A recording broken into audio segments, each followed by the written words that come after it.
Comment le Barça peut se relancer après une telle débâcle, après un tel non-match? On va voir ça dans cette vidéo. En tout cas, moi les gars, j'espère que vous allez bien. Donc aujourd'hui, comme je vous ai dit, on se retrouve pour une nouvelle vidéo pour parler de ce sujet-là. Quel avenir pour le FC Barcelone? La suite de la saison, comment elle va se passer? On le sait, il y a eu cette défaite face au PSG, mais il y a eu aussi d'autres, d'autres faits de... Je suis perdu, totalement perdu.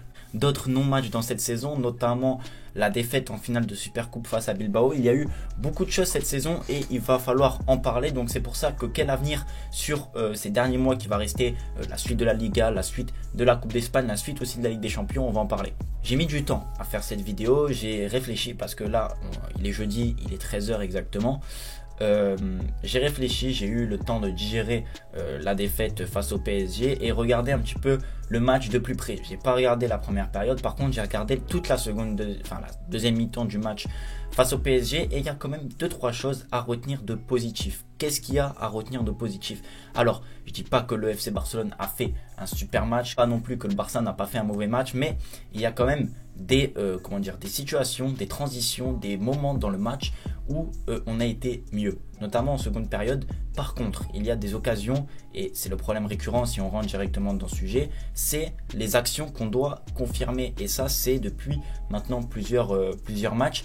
Après, on était dépassé par le collectif parisien, le bloc, comment Paris coulissait en phase défensive, comment Paris aussi se projetait vers l'avant, comment Paris avait le monopole du ballon au milieu de terrain. On était dépassé, mais sur certaines actions, sur certains petits moments de flottement du PSG, on aurait pu faire mal, et c'est ce qui manque au Barça depuis ces dernières années.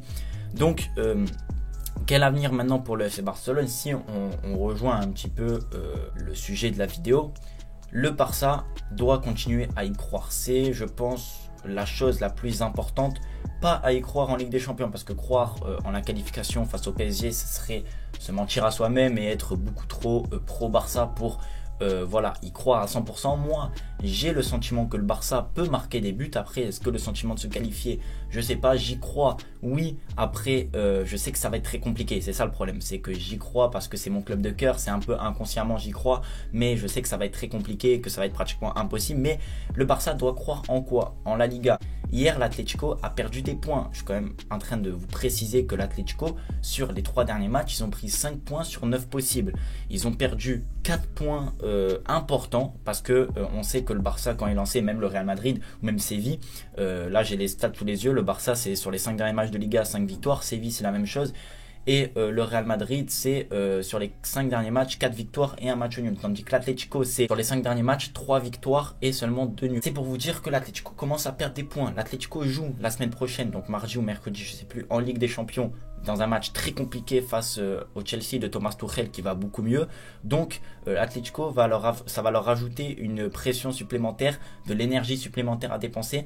Leur match de Liga s'annonce très compliqué. Ils reçoivent ou ils vont à Villarreal, ils reçoivent ou en tout cas ils jouent le Real Madrid. J'ai pas vu en tout cas s'ils allaient ou s'ils recevaient, mais en tout cas ils jouent le Real, ils jouent aussi Villarreal, ils jouent Retafe, ils jouent de bonnes équipes, des équipes embêtantes et chiantes à jouer. Est-ce que l'Atlético saura tenir tous ces matchs, rapporter le max de points dans ces prochaines rencontres qui arrivent, ou est-ce que l'Atlético va perdre des points? Le Barça, on sait, la Ligue des Champions ça risque d'être compliqué, donc ils vont se concentrer et y croire au championnat, et surtout y croire en la Coupe d'Espagne. Ils jouent Séville. Séville hier a perdu contre Dortmund. Séville aussi va avoir des matchs compliqués, ils veulent jouer certainement le coup à fond à Dortmund, ils vont gâcher de l'énergie, donc il va falloir les prendre au moment où il faut.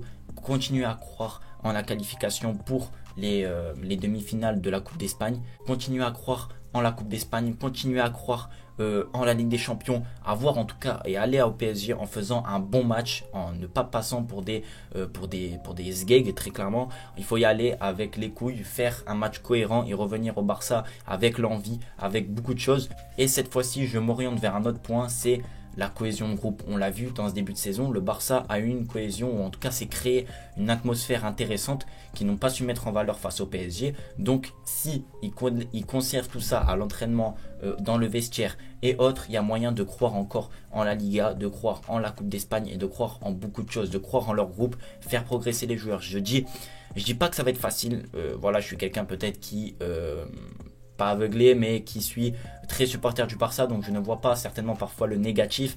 D'ailleurs, j'en suis reconnaissant, mais quand on regarde, est-ce que le Real fait une meilleure saison que nous? Quand on regarde, est-ce que le Real Madrid fait une meilleure saison que nous? Je pense pas. Est-ce que l'Atlético joue dans le contenu mieux que nous? Honnêtement, je ne pense pas. J'ai vu les matchs de l'Atlético. Sur leurs 22 matchs, j'ai dû en voir 15, dont la moitié. Sur tout ce que j'ai vu, dont les matchs de Ligue des Champions. Tout ce que j'ai vu, l'Atlético rend une copie très pâle, marque à la dernière seconde, Suarez les sauve. Dans le jeu, il joue mieux que la saison dernière et des précédentes saisons, c'est vrai, il faut l'avouer. Mais est-ce que c'est plus abouti que le FC Barcelone? Collectivement, oui, mais est-ce que dans le jeu pur, c'est plus abouti? Je ne sais pas, mais ils ont les points, ils gagnent, tandis que nous, on ne gagne pas. C'est pour ça que j'essaye en fait d'être positif au maximum et que le Barça doit y croire pour pouvoir tout simplement finir cette saison avec au moins des points positifs à en tirer. Donc j'espère en tout cas que la vidéo vous aura plu, c'était très court, donc tout ça pour vous dire en gros, le Barça doit croire encore en eux, pas en la Ligue des Champions, ça risque d'être compliqué, je l'ai déjà dit, mais au moins croire en la Coupe d'Espagne, enfin la Coupe du Roi, et au moins croire en championnat, ou en tout cas aller au maximum tout donner jusqu'à la fin de saison pour pouvoir aller accrocher quelque chose. C'est mon point de vue, c'est je pense le point de vue, ne pas être abasourdi par cette défaite 4-1 face au PSG. On sait que la Ligue des Champions, c'est pas l'objectif premier du Barça. S'ils peuvent aller le plus loin possible, je pense qu'ils seront contents, mais c'est pas l'objectif premier. L'objectif premier, c'était la Liga, ils ont raté, c'était la Coupe d'Espagne. C'est mal embarqué et c'était la Super Coupe qui malheureusement était perdue. Maintenant il faut se concentrer sur la Coupe d'Espagne, sur le développement des joueurs et sur la Liga, en tout cas aller au maximum et rendre des copies cohérentes pour ne pas décevoir tout le monde. J'espère en tout cas que la vidéo vous aura plu. Comme j'ai dit, n'hésitez pas à vous abonner, à partager. Moi les gars, je vous dis à la prochaine, prenez soin de vous, ciao ciao. Ah oui, au fait, dernière chose, vous avez vu que les montages, j'en fais moins, c'est-à-dire il y a moins de coupures. Dites-moi si vous préférez comme ça parce que ça permet de parler plus, au cœur ouvert, un petit peu comme à la Willou. Donc dites-moi en tout cas si vous kiffez ou si vous voulez le format d'avant. Ciao. Je suis détestable, je déteste l'état de mon pays. C'est l'état qui l'organise, à chaque étage ça s'agonise. Je suis pas pour l'Olympique, donc aux armes c'est pas méchant. De toute façon quand je sors le bleu c'est pour tirer sur la feuille blanche.